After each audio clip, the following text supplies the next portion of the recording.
அந்த தாவரங்கள் மட்டும்தான் அங்க வரும். 6 கிலோமீட்டர் இருக்கு. சுனாமி வந்து 24 நாள்ல முடிஞ்சு 24 பள்ளிக்கூடத்து மாணவர்களோட நாங்க கடலுக்குள்ள போறோம். அந்த எல்லையில போன பிறகு அந்த படகோட்டி கேட்டான், கடலுக்குள்ள போட்டான்னா. அப்பதான் எனக்கு திடீர்னு அறிவு வந்தது, ஏன் கடலுக்குள்ளதானே இவ்வளவு நேரம் வந்தேன் அப்படின்னா. இல்லைங்க, அலையாத்திக்காரில் வந்துருக்கோம், இனிமேதான் கடல் ஆரம்பிச்சு போகும்.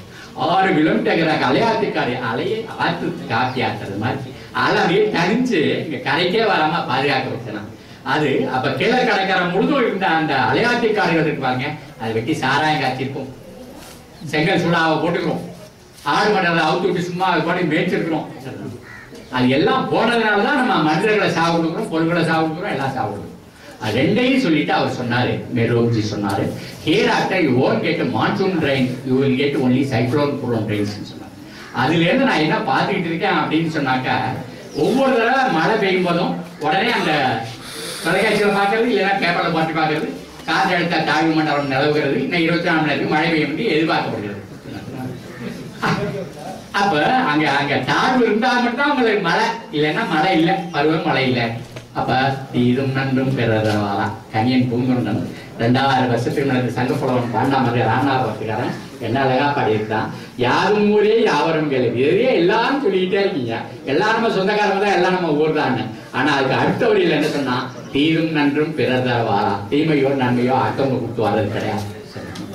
அப்போ மரங்கள் இருக்கும் போது அது மழையை மறிச்சு பூமிக்குள்ள இருக்கவங்க ஆறா கொடுத்தது. மரம் போச்சுன்னா அங்கிருந்து பெய்யற மழை மேலகிற மண்ணெல்லாம் அடிச்சுட்டு போயிடுது, ஆறெல்லாம் மேடாக்கிது, வெள்ளம் ஊருக்குள்ள வருது.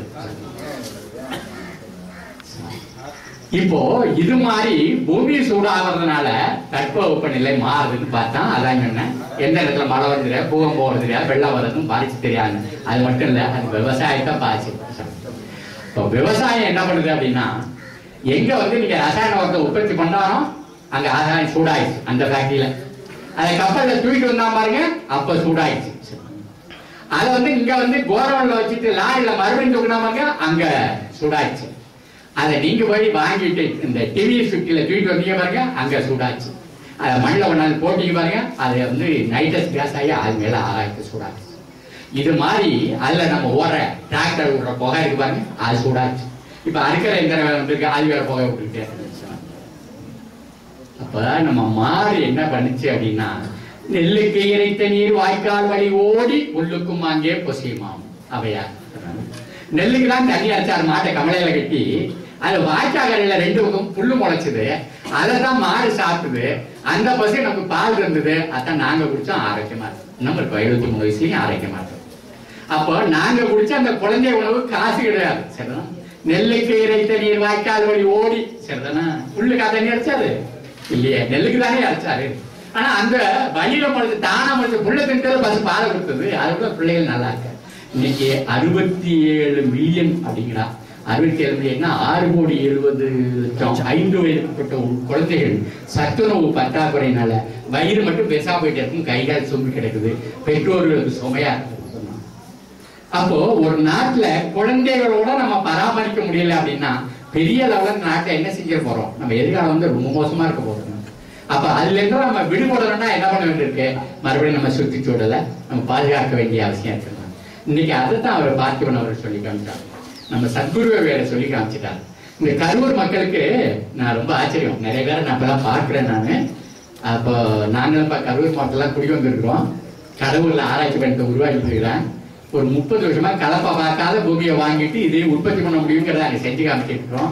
நீங்களாம் நிறைய பேர் வரணும் கொள்ளணும், உங்க இடங்களுக்கெல்லாம் நான் வரணும். அதே மாதிரி இந்த இடத்த நம்ம பயன்படுத்தி கொள்ளணும். இந்த வங்கி மேலாளர்கள்லாம் இருக்காங்க, எந்த வகையில நமக்கு உதவி பண்றது தயாரா இருக்கேன். நானும் விவசாயின்னு சொல்லி பெருமைப்பட்டுக்கிட்டாரு. இது மாதிரி ஒருத்தர் நமக்கு கிடைக்கலாம் ரொம்ப கஷ்டம். அவர் நபார்டு வங்கிக்கார் வேற இருக்கிறாரு. நம்ம இணை இயக்குனர் அவர்கள், நான் சொன்னது ஏதாவது முரண்பாடு நம்ம சொல்லலாம். நம்ம இந்த மண்புழு நிபுணர் ஒருத்தர் இருக்காரு, இந்த மண்புழு நிபுணர் மலேசியா போயிட்டு வந்ததுதான் சொன்னாரு.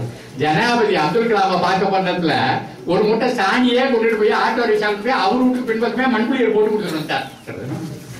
அப்துல் கலாம்கே மண்புழியர் போட்டு கொடுத்தவர் தான் நம்ம மத்தியில் தான் இருக்கிறார். அவரு எப்போ போனாலும் சுத்தி சுத்தி பார்த்துலாம், கையில கொஞ்சம் மண்புழு வைக்கலாம், நம்ம இருக்கிறதெல்லாம் மாத்திடலாம். இது போல ஒரு சந்தர்ப்பம் கிடைக்கிறது வந்து ரொம்ப வாய்ப்பு குறைவு.